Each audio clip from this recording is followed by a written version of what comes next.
Chapitre 7. Raconter une histoire personnelle. A. Compréhension. Situation 1. Chez le médecin.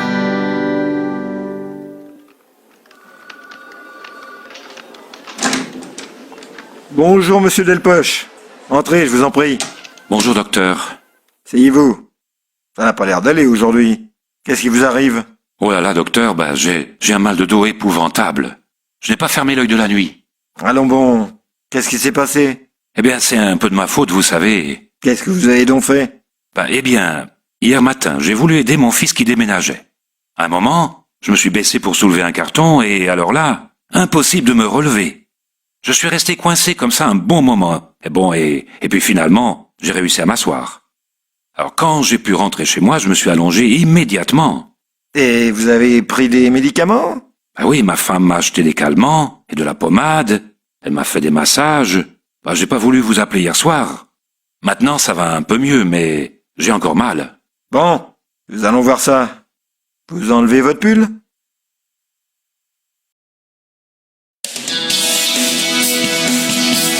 Situation 2. La doyenne du village.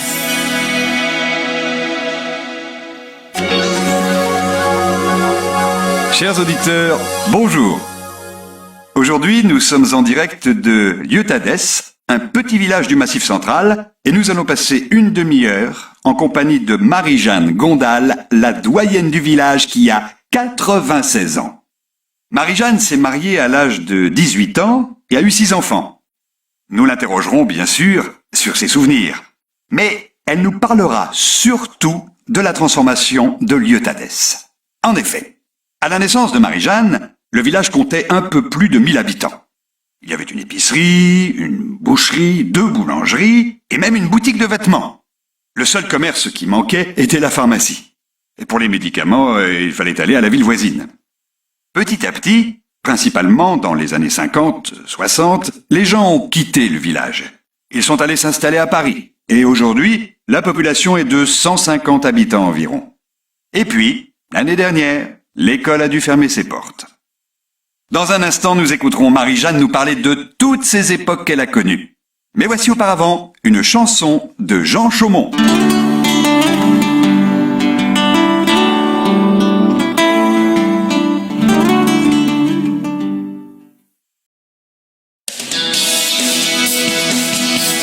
Situation 3. Cambriolage.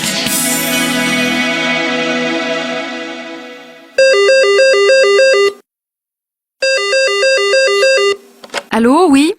Allô Thérèse?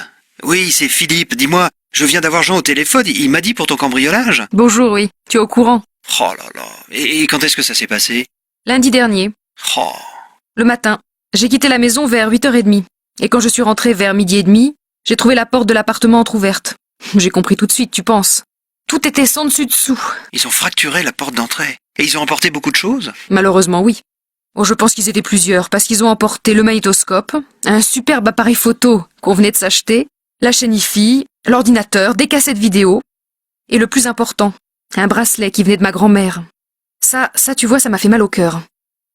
Bref, j'ai tout de suite appelé la police. Ils sont venus assez vite, mais ils peuvent pas faire grand-chose, tu sais. Et personne n'a rien vu, rien entendu? Non. Les voisins aussi étaient au travail. Non, personne n'a rien remarqué. Donc maintenant, il me reste plus qu'à faire ma déclaration pour les assurances.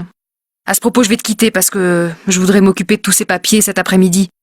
Écoute, je te rappelle plus tard parce que là, j'ai vraiment pas le temps, d'accord? Entendu. À plus tard Thérèse, et bon courage. Merci. Au revoir.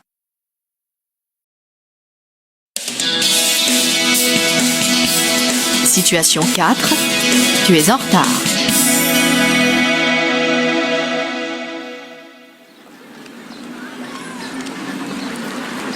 Alors Pierre, ça fait 3 quarts d'heure que je t'attends et sous la pluie en plus. Excuse-moi, mais c'est vraiment pas de ma faute, hein. Je vais te raconter. D'abord, je suis descendu de chez moi et j'avais pas vu qu'il pleuvait, alors je suis remonté prendre mon parapluie. Au moment de repartir, le téléphone sonne. C'était ma mère qui voulait me raconter son week-end. Je lui ai dit que j'étais pressé et finalement je repars. Donc j'étais dans la rue, j'allais à la station de métro, je marchais assez vite à cause de la pluie et à un moment, j'étais au feu pour traverser, on était plusieurs d'ailleurs. Une voiture est arrivée très vite et on a tous été éclaboussés. Oh là, les gens étaient furieux. Et moi, j'ai dû retourner une deuxième fois chez moi pour me changer parce que j'étais trompé. Voilà, c'est pour ça que je suis en retard, quoi. Bon, bah, tu m'en veux pas. Non, mais en ce moment, ça t'arrive souvent quand même.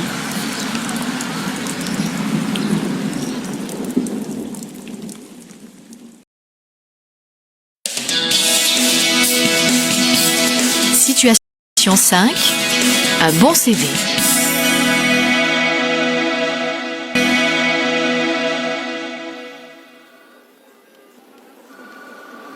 Mademoiselle, sur votre CV, je lis que vous avez passé 2 ans en Angleterre et 1 an en Italie. Oui, juste après mon bac, je suis partie à Londres pour perfectionner mon anglais.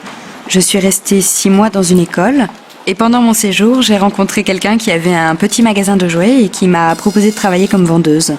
J'ai accepté et finalement, je suis restée plus longtemps que prévu. Et en Italie? Ça, c'est une autre histoire. J'avais rencontré un Italien et je suis allée vivre à Florence. Là-bas, j'ai travaillé dans un hôtel. J'en ai aussi profité pour étudier la langue. Vous étiez réceptionniste, c'est ça? Oui. Et puis, de temps en temps, j'accompagnais des groupes de touristes. Bien. Et à votre retour d'Italie, vous avez fait quoi? D'abord, je me suis inscrite dans un organisme de formation. J'ai fait un stage d'informatique pour me perfectionner. Et puis, comme je ne voulais pas m'installer tout de suite en France, je suis repartie à l'étranger.